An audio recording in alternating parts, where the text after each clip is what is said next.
3 loaded देसी कट्टा के साथ एक गिरफ्तार। हथियार लेकर यूपी से बिहार आ रहा था कारोबारी। वाहन जांच के दौरान ऑटो से किया गया बरामद। नदी थाना पुलिस ने की कार्रवाई। एसपी किरण कुमार यादव ने दी जानकारी। 2 फरवरी को नदी थाना अंतर्गत नैना चेक पोस्ट पर वाहन जांच चल रहा था। रिसेंट में जो क्राइम हुआ है उसको लेके सारे थानाध्यक्षों को वाहन चेकिंग करने का जो है निर्देश दिया गया था। उसी क्रम में कल एक नैना चेक पोस्ट पर एक टेम्पो है, उसको रोकने का आदेश दिया गया। तो टेम्पो रुकते ही वह उसमें से एक आदमी भागने लगा, जिसको गश्ती में रहने वाले जो पदाधिकारी और कर्मी हैं उनके द्वारा पकड़ा गया। जब उसको पकड़ के उसका तलाश लिया गया तो उसमें से 3 कट्टा और 3 जिंदा कारतूस। खबर हमारे पश्चिम चंपारण जिले की है, जहां बालू के कारोबारी कॉलर ऊंचा करके सरकार के नियमों की धज्जियां उड़ा रहे हैं। वहीं बता दें कि आए दिन पूर्वी चंपारण को पार करते हुए बालू से लदा ओवरलोड ट्रक पश्चिम चंपारण में दाखिल होता है। वहीं बता दें कि बालू खाद्यान्नों से ओवरलोडेड ट्रक जब चलता है, रास्तों में अनेकों थाने पड़ते हैं, तब भी किस प्रकार बालू से भरा ओवरलोडेड ट्रक हर क्षेत्र में घुस जाता है। वहीं बेतिया की बताए तो आए दिन हजारों ट्रक जो कि बालू से ओवरलोडेड रहती है, अपना व्यापार कुछ दलालों के माध्यम से बखूबी की जाती है। बात करें तो इसमें सरकारी विभाग जैसे डीटीओ, एमबीआई, माइनिंग अफसर इस पर नकेल कसने में असक्षम है। कुछ दिन पहले न्यूज के पत्रकारों द्वारा डीटीओ, एमबीआई, माइनिंग ऑफिसर से बात करने पर उनके इस मामले को लेकर कोई प्रतिक्रिया नहीं दिखाई दी। बेतिया के कई जगहों पर इन बालू से लदे ओवरलोडेड ट्रक का अड्डा बना हुआ है, जहां दबंग लोगों द्वारा उसे संरक्षण दिया जाता है। जिसमें कुछ दिन पहले एक ट्रक ड्राइवर से बात करने पर उसने अपने ट्रक मालिक का नाम और पता छपरा का बताया। आखिरकार किसकी मिली भगत से बालू का अवैध धंधा किया जा रहा है। वहीं बता दें कि 14 चक्का ट्रक जो कि बालू लादने को लेकर सरकार द्वारा नियमों में नहीं है, लेकिन बेधड़क होकर बालू माफिया 14 चक्का ट्रक का बालू में इस्तेमाल करते हैं। वहीं बता दें कि सरकार के नियमों का पालन ना ट्रक के मालिक कर रहे हैं और ना ही सरकारी कर्मचारी। मैं चलान तुम ट्रक लेके घुसे हो तो माइनिंग का चालान कटवाए हो। जहाँ बालू में चालान करता है वो आए। हाँ तो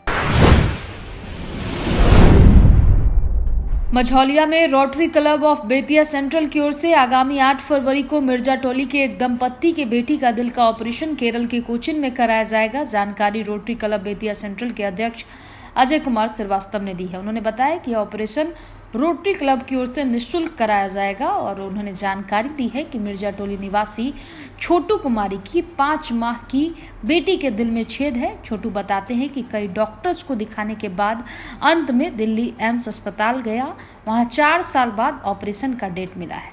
ये बात जब रोटरी क्लब बेतिया को मालूम हुई तो रोटरी क्लब हरकत में आई और पीड़ित परिवार से मिर्जा टोली जाकर मिली। अब रोटरी क्लब अस्पताल कोचिंग केरल में उस बच्ची का फ्री ऑपरेशन और इलाज के लिए भेज रही है। पीड़ित दंपति ने रोटरी का इस कृत्य के लिए आभार व्यक्त किया है।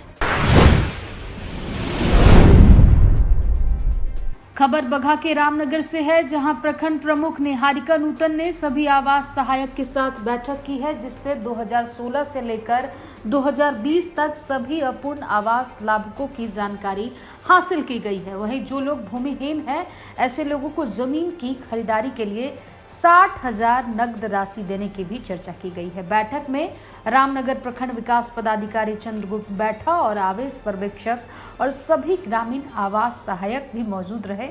यह बैठक प्रमुख कार्यालय में रखा गया था।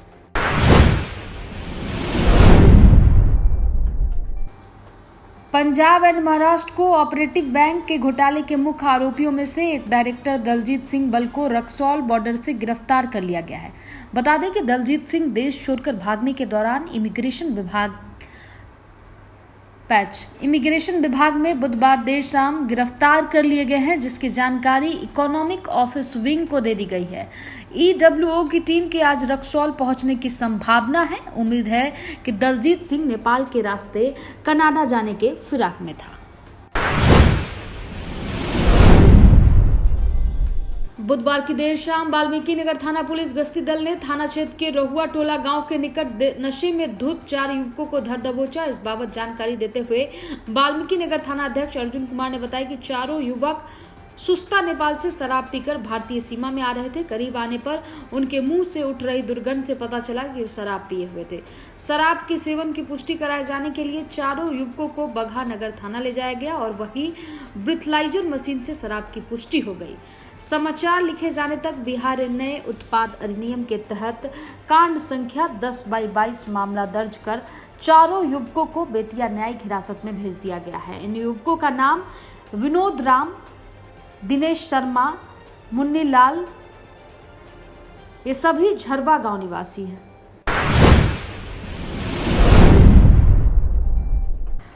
मझौलिया में सरस्वती पूजा को लेकर शैक्षणिक संस्थानों में पूजनोत्सव की पूरी जोरों से तैयारी चल रही है। विद्यालयों में पंडाल का निर्माण शुरू हो गया है। मूर्ति के कारीगर मां सरस्वती की प्रतिमा को अंतिम रूप देने में मशगूल है। गुरुवार के दिन सूर्य देव की कृपा से धूप निकली है। नतीजन छात्र छात्राओं में पूजा को लेकर उत्साह दोगुना हो गया है। प्रतिमा को अंतिम रूप दे रहे मूर्तिकार पूर्वी चंपारण जिला के मठलियोर निवासी राजेंद्र पंडित बताते हैं कि एक मूर्ति को बनाने और अंतिम रूप देने में 2 से 3 दिन का समय लगता है। एक मूर्ति को बनाने में 500 से 700 रुपए की लागत आती है, जबकि एक मूर्ति की बिक्री में 1000 से 1200 का लाभ मिलता है। उन्होंने बताया कि मूर्तियों का निर्माण कर उनके परिवार की जीविका चलती है। मूर्तिकार ने बताया कि अब तक उन्होंने 140 मूर्तियों का ऑर्डर और एडवांस लिया है। बहरहाल मूर्तिकार मूर्तियों को अंतिम रूप देने को लेकर रंग रोगन करने में जुटे हैं। आते हैं मूर्ति 140 पीस बनाकर अपना मूर्ति को बेच लिया और तो मूर्ति बिक चुका है। मेरा नाम मूर्तिकार राजेंद्र पंडित है। एक मूर्ति बनाने में कितना समय लगता है? एक मूर्ति बनाने में खर्च लगता है हमको 500 से 600 रुपया समय लगता है 2 रोज। क्या नाम था? राजेंद्र पंडित। बघान मंडल के 7 केंद्रों पर गुरुवार को प्रथम पाली रसायन विज्ञान और दूसरी पाली में भूगोल की परीक्षा ली गई। 7 केंद्रों पर परीक्षा कड़ी सुरक्षा के बीच शांतिपूर्ण संपन्न हुई है। लगातार कुछ केंद्रों पर छात्रों की तबियत बिगड़ रही है। बढ़ती ठंड को लेकर वहीं गुरुवार को दूसरी पाली की परीक्षा, जिसमें भूगोल विषय की परीक्षा NBS उच्च विद्यालय नरईपुर बघा 2 में लिया जा रहा था। उसी दौरान एक छात्रा की तबियत अचानक बिगड़ गई, लेकिन परीक्षा केंद्र के केंद्र अधीक्षक मार्कांडे सिंह ने तुरंत अनुमंडल अस्पताल और अर्बन PSC फोन किया तो तुरंत परीक्षा के लिए लगाई गई मेडिकल टीम मौके पर पहुंच गई और उसके बाद डॉक्टरों के उपचार के बाद छात्रा ने परीक्षा दे दी।